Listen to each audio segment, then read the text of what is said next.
Hi, and welcome to this webinar on the Year of the Big Shift 2024.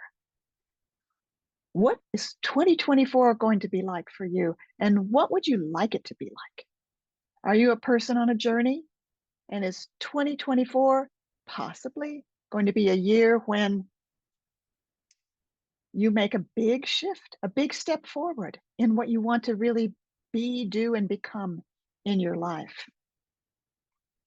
I'm Weiser Cornell, and I'm the CEO of Focusing Resources and the author of books like The Power of Focusing, The Radical Acceptance of Everything, and 21 Days to Better Boundaries.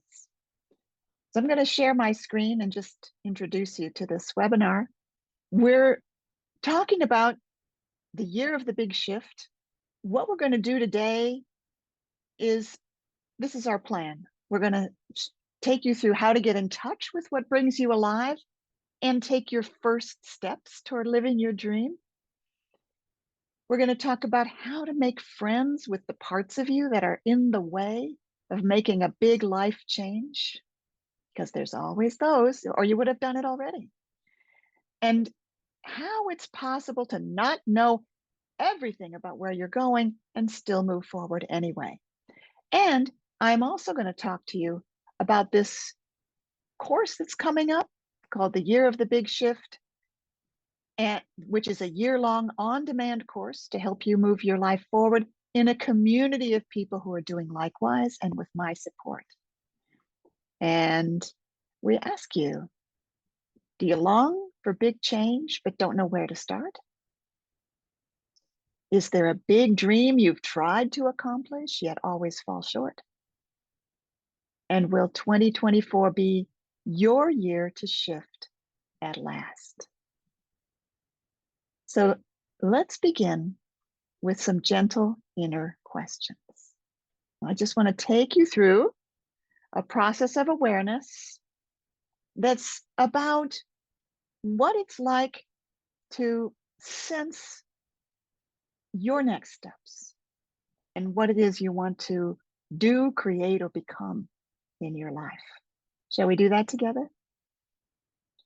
So first, I invite you to just settle into your body and be aware. Be aware of your body and yourself in this moment. Be aware of how your body is in contact with what you're touching. Maybe you're sitting, lying down, standing up, but in any case, your body has a contact. Probably you're sitting and you can feel your feet, your seat, your back, just resting into that support. And because what we truly know, we know in our bodies, I invite you to begin bringing awareness into your body, into the inner area of your body,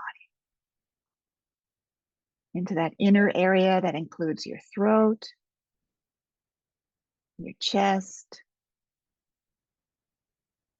your stomach, belly area. And let yourself pause and just be here in yourself. And I'm going to bring you some inner invitations. And I invite you to take each one of these inside and just see what occurs, see what happens. There's no right or wrong. There's no pressure. Invite each of these, and there's going to be 5 of them. Invite each of these and then sense whatever comes, okay? So the first one is, what is my big dream? So this is for you to ask yourself inside and just wait and see what comes. What is my big dream?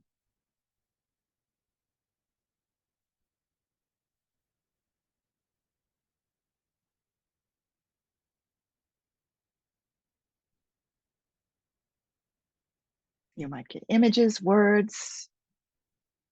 It might be a vague feeling that you couldn't put into words. What is my big dream?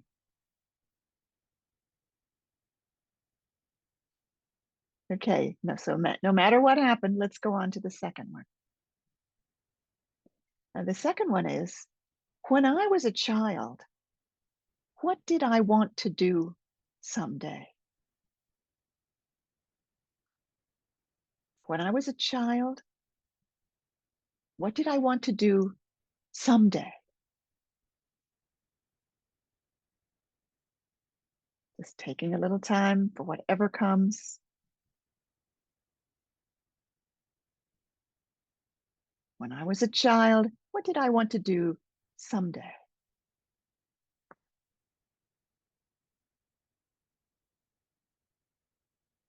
Okay, that's number two. Number three, what am I called to do?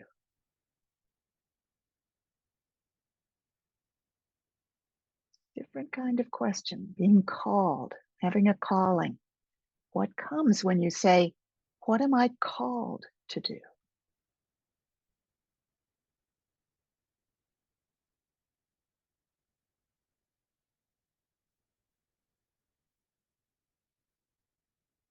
What am I called to do? We're just open to whatever comes and making a space for that.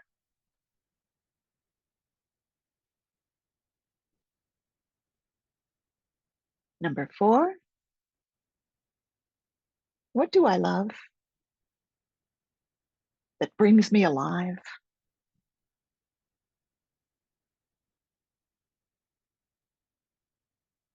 Kids, painting, dancing, conversation. What do I love that brings me alive?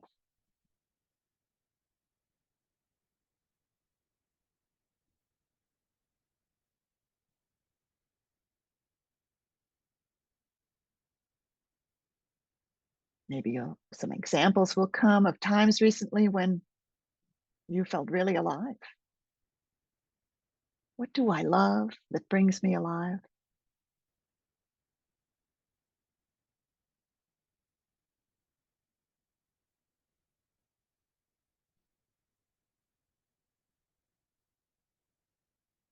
Welcoming whatever came.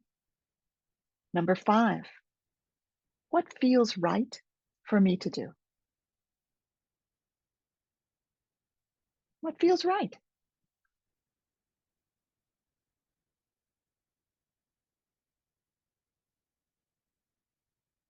We're asking for the inner sense of rightness. What feels right for me to become, create, do with my life?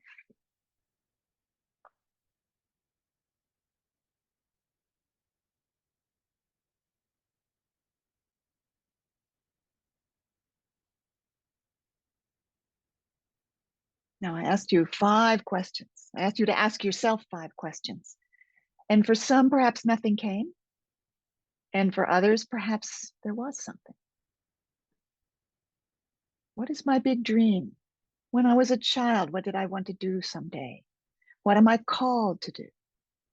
What do I love that brings me alive? And what feels right for me to do?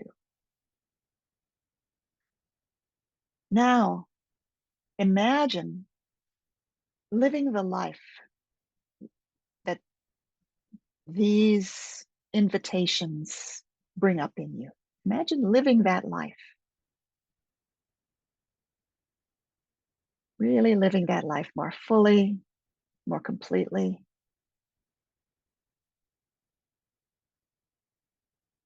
doing what you love, what you're called to do, and what feels right.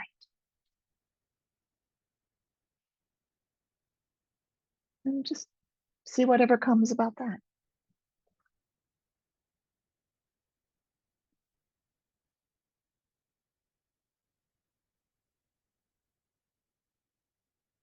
And how does it feel in your body to imagine living that life? Now, it might not feel good. It might feel great. It might feel sunk, like that's impossible. So we're really open to whatever comes. How do I feel in my body when I imagine living that life?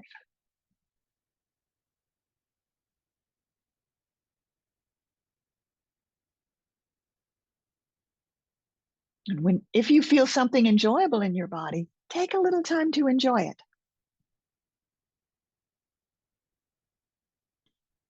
But if you feel there's some kind of obstacle or barrier or uh, kind of a down, low feeling that comes, notice if there are words, thoughts, feelings that come with that.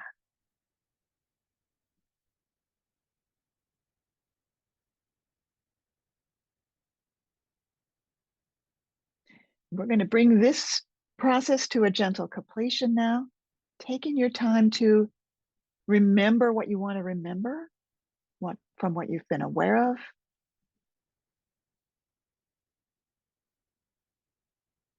Thank your body. And when it feels right, letting your eyes come naturally open. So feel free to write in the chat what you noticed, what was interesting to you, what you discovered, including that final feeling. What does it feel like? What I find interesting is that I think it's in the nature of people like you and me, people who are interested in personal growth, healing, being involved in a larger world that includes other people. We're interested in that. Then we're interested in what can I do? What can I do with my life? What would feel right? I've been so many times in my life with a feeling of longing to do more and a feeling of stuck, like not sure how to get there. And one of the things I want to share with you today is what to do with those obstacles, with the things that come that feel like they're in the way. Bethany writes, when I imagined living that life, I got a strong image of being blocked and frozen. Interesting. Constance writes, a full, warm, strong flow and natural when I am living the life. Aha. Corinne writes, it feels flowing. So this is what I'm guessing, is that for some people, imagining living that life feels wonderful, flowing, warm. And for others, there's a sense of an obstacle. And we all have both, I'm guessing. The sense of what's possible and then something that gets in the way.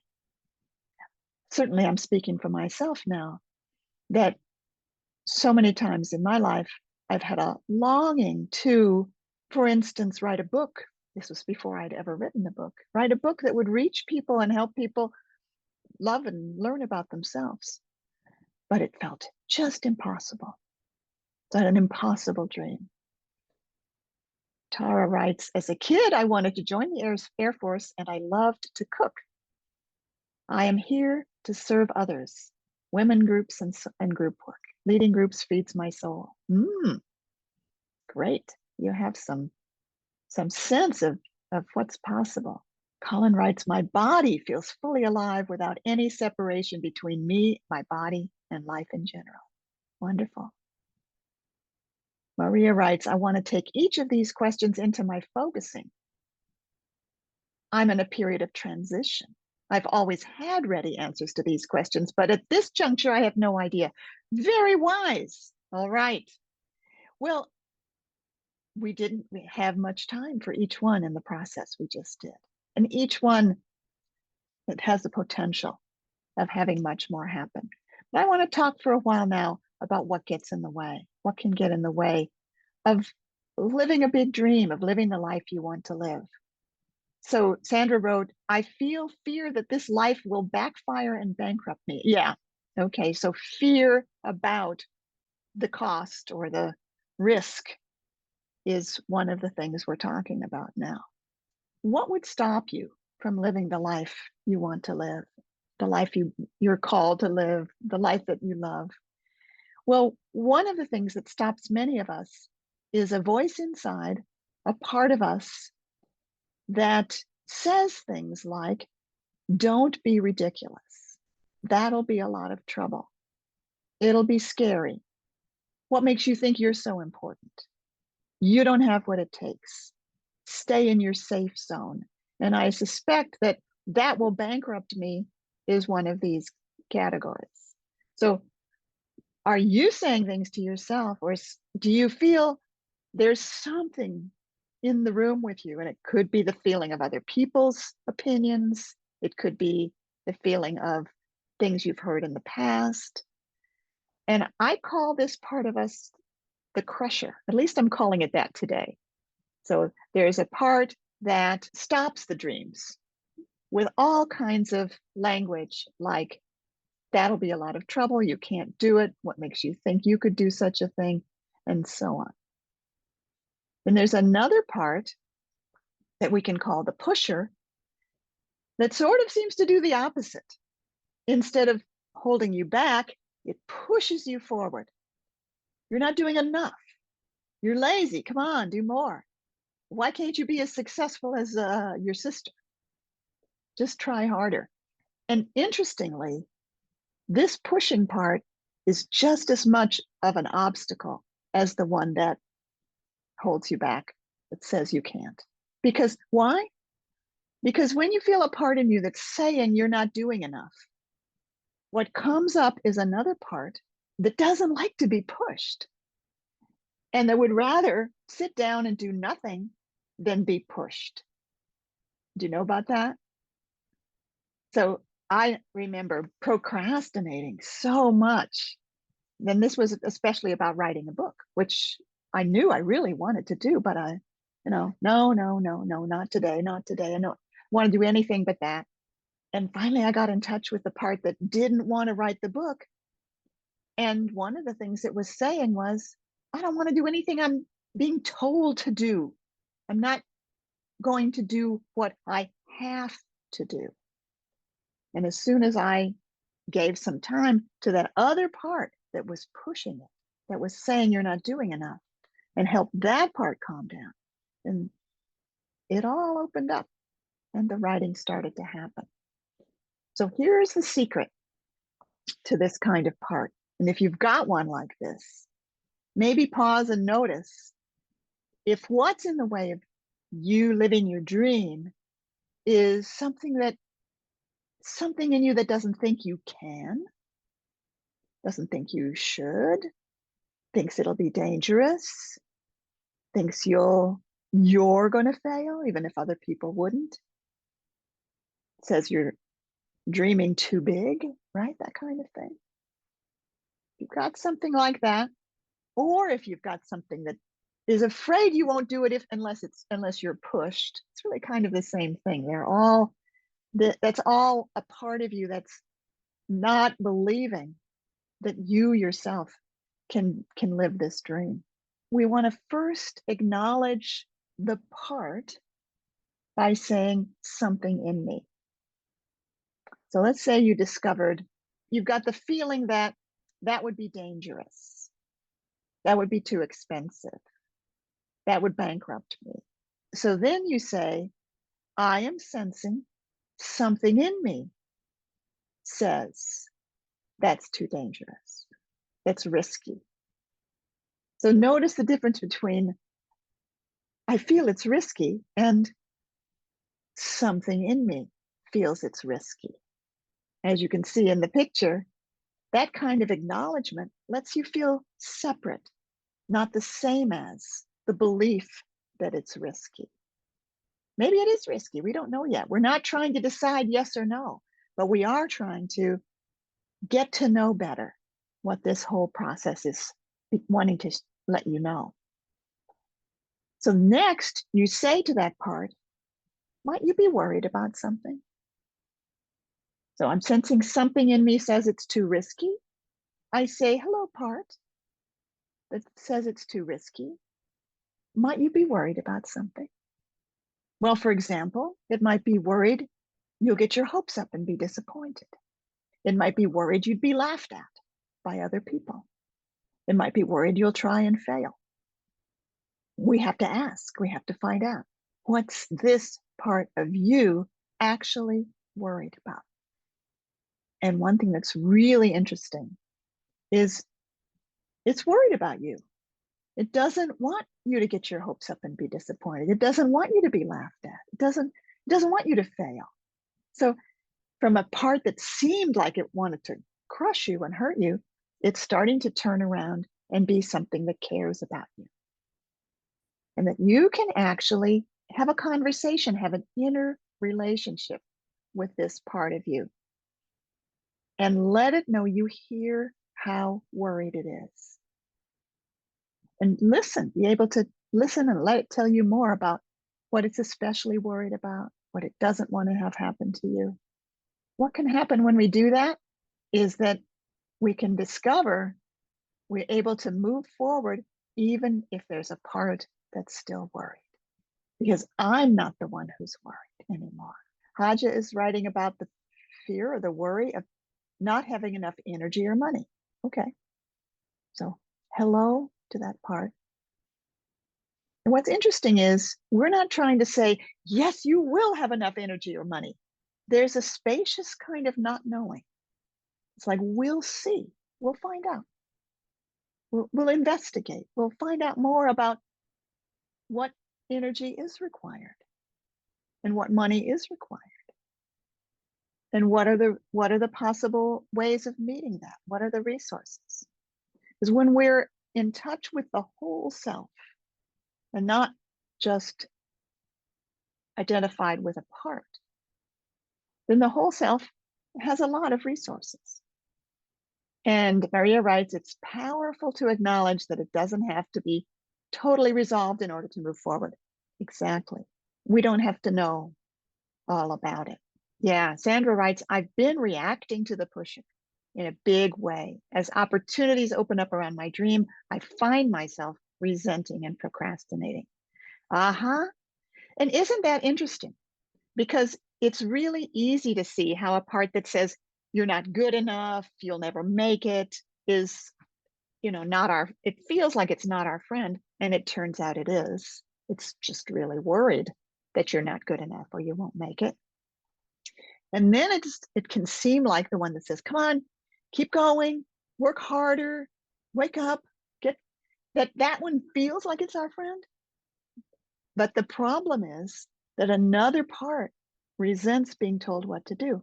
Well, how would you make your big dream happen without getting going and waking up and doing more?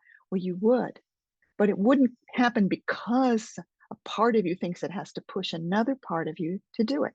It happens because you, your whole self, feel the rightness of moving forward, and not out of a sense of urgency that I have to work harder and harder and harder and I can't rest, but out of an inner sense of rightness. Well, right now, I do need to rest. So I want to share my screen again and talk to you a little about the course that's coming up, the Year of the Big Shift. And after I talk about that, we're going to come back and go to our next step, which is how to move forward without knowing for sure what's going to happen. But first, because I know a lot of you are interested in this upcoming course, I want to talk about what will happen and what the opportunities are, what I can do for you. So it's a year of support. I've divided this year into 12 sections, one per month, and each month has a theme. I've taught this course, I think 6 or 7 times, and it turns out these monthly themes are really a good sequence for engaging with your big shift and carrying it forward. So we start with the month of clarity and move on with the month of commitment. What does commitment feel like when many aspects of what you're dreaming are still unknown? March is the month of the adversaries. These are the crusher and the pusher. And really some processes for how to turn them into friends and allies. April is the month of other people. Are you asking for help enough? Are you asking for help as much as you could? Other people are actually really willing to help you. We'll work with that. And May is about your heart's desire, honoring your wanting and the wanting that comes from your deepest heart. How do we do that? And what about the parts of us that say, don't want? In June, we challenge ourselves to take one big step, if we haven't already, toward making our dream a reality. And in July, we have something about the adversaries again, the critics. August, we spend time with the rhythms of rest and regeneration. September, the bigger context. Whatever you do is in a bigger context. Let's acknowledge that. October's the month of identity. Who are you? Who am I? November's the month of harvest. And then December is the month of momentum, because even though we'll spend a year, there's going to be more after that. So for every month, there are 4 guided exercises that are delivered through videos. My videos, I will take you through 4 guided exercises each month, 1 a week. Exercises like becoming unstoppable one step at a time, and exercising your asking muscle, and how to love the resistance, how to not believe what you think, and becoming your own starship captain. 48 of those. And below each one, after you watch the video, there's a place to write your comments. What came for you? And everyone in the class can see what you wrote. So it becomes a community where people encourage and support each other. It's not just by video, though. We'll also meet live 12 times, once each month. January 15th is the first one. And it's Mondays, 2 hours, 10 a.m. to noon. You'd meet other people in the program. You'd be with me live on Zoom.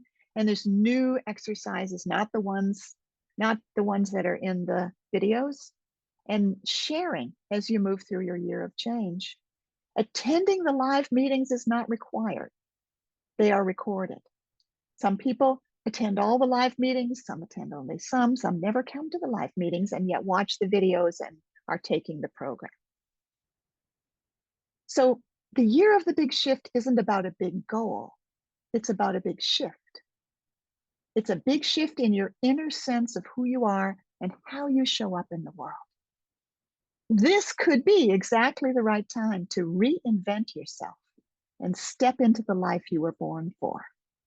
What I've discovered is that in this year, you can create real and lasting change when you discover true clarity about what you really want. You learn how to move forward beyond your previous limits. You develop the capacity to ask for and receive help. You tap into your energy and momentum by turning fears and anxieties into skills and strengths.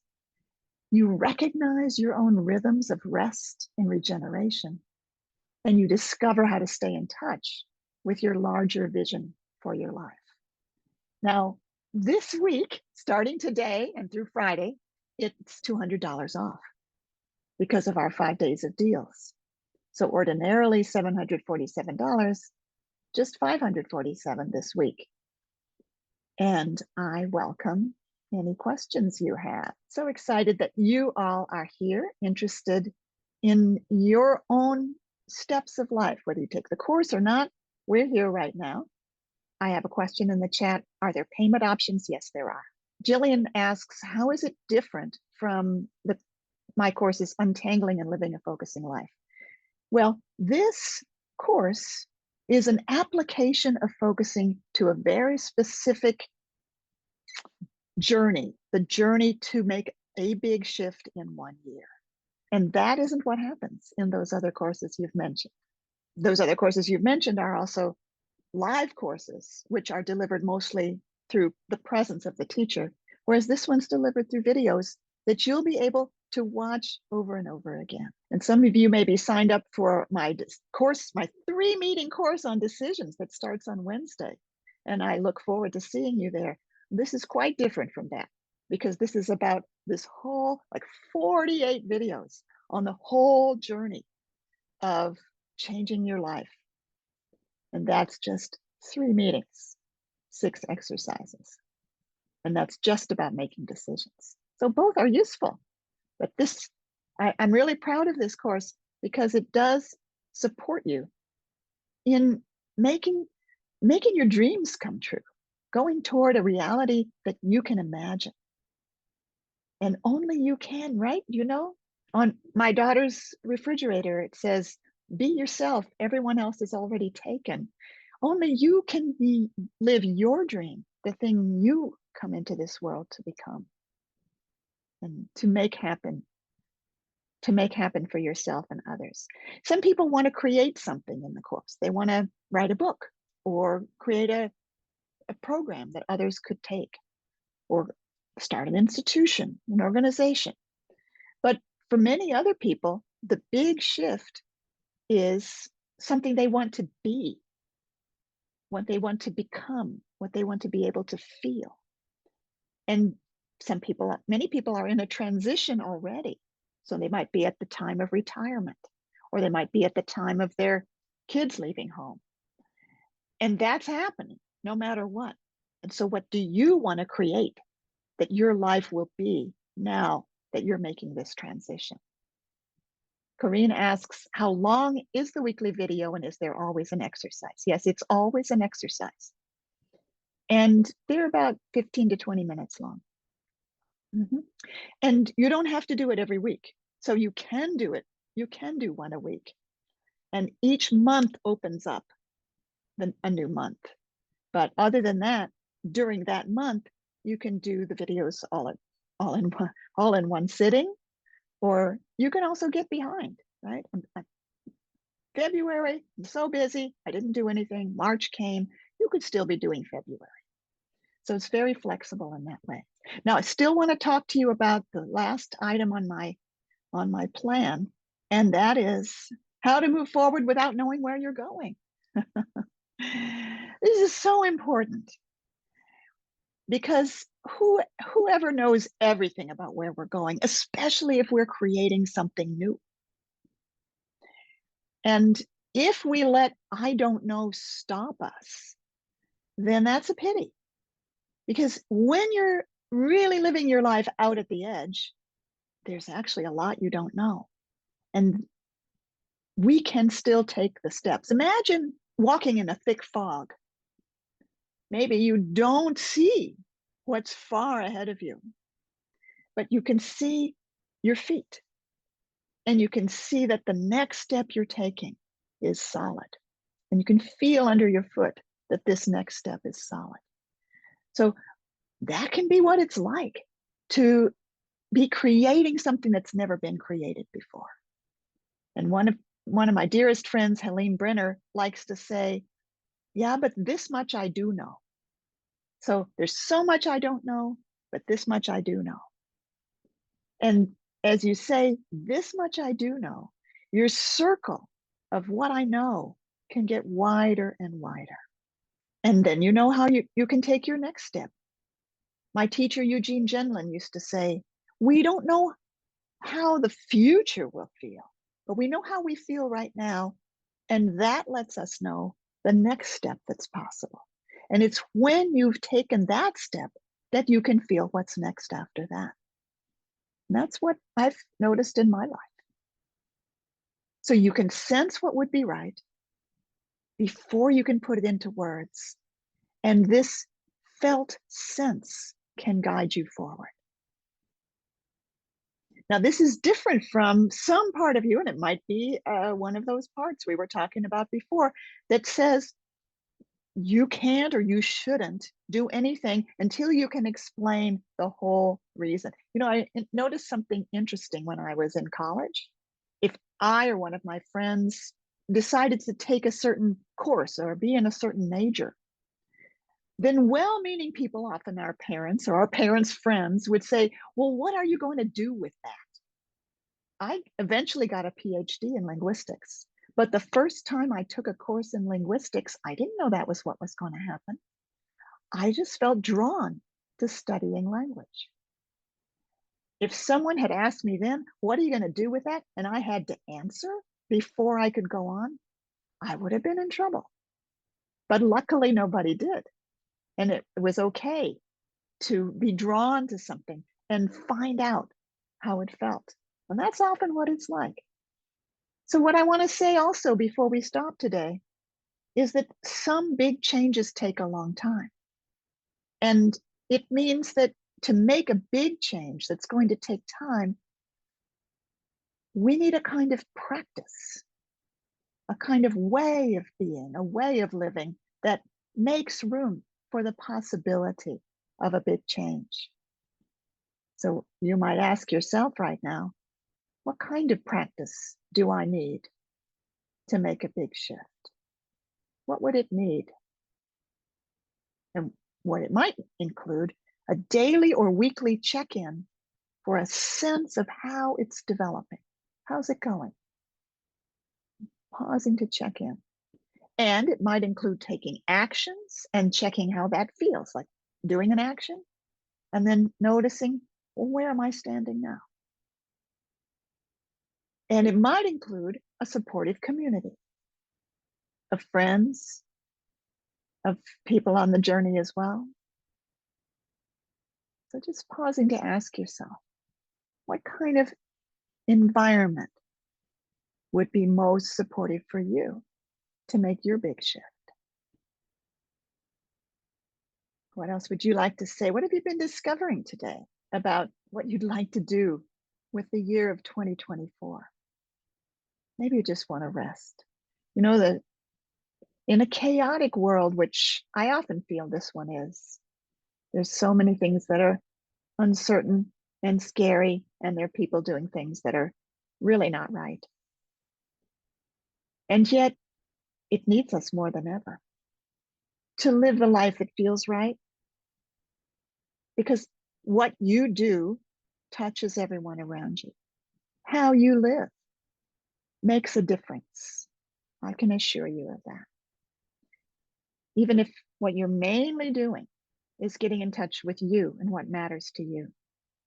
Maria writes, I'm going to live in Italy for 6 months, which is a dream I've held since I was 13 years old. Wow, good for you. Wonderful. That is so great. Carrie writes, I'm a poet, and I think getting in touch with felt senses is directly impacting my work in a beautiful way. Wonderful. Somebody asked me about parts and parts work and the inner relationship focusing that I teach and the difference between that and internal family systems. They are different. They were developed independently. I had been working with parts for 15 years before I encountered Schwartz's work, because working with parts is a pretty reliable way of working with humans. There are other kinds of parts work like voice dialogue and psychosynthesis and even Gestalt therapy. So many different ways of working with parts. And my way of working with parts is very non-manipulative. I know internal family systems has helped many people. I don't want to say anything bad about them because they're great, but they do things to parts. They ask them to step aside. They give them solutions. They offer them new jobs. What we believe in inner relationship focusing is that the next steps of life come organically from the body sense, the felt sense. It's based on Gendlin's philosophy, which says that life itself has an inner sense of knowing about the right next steps, and that we just create the environment. We grow our ability to be self in presence, or the whole self. And as we grow that ability, it's much easier to follow your inner sense of rightness and to turn toward critical parts instead of feeling crushed or resentful of them. Great. Very good.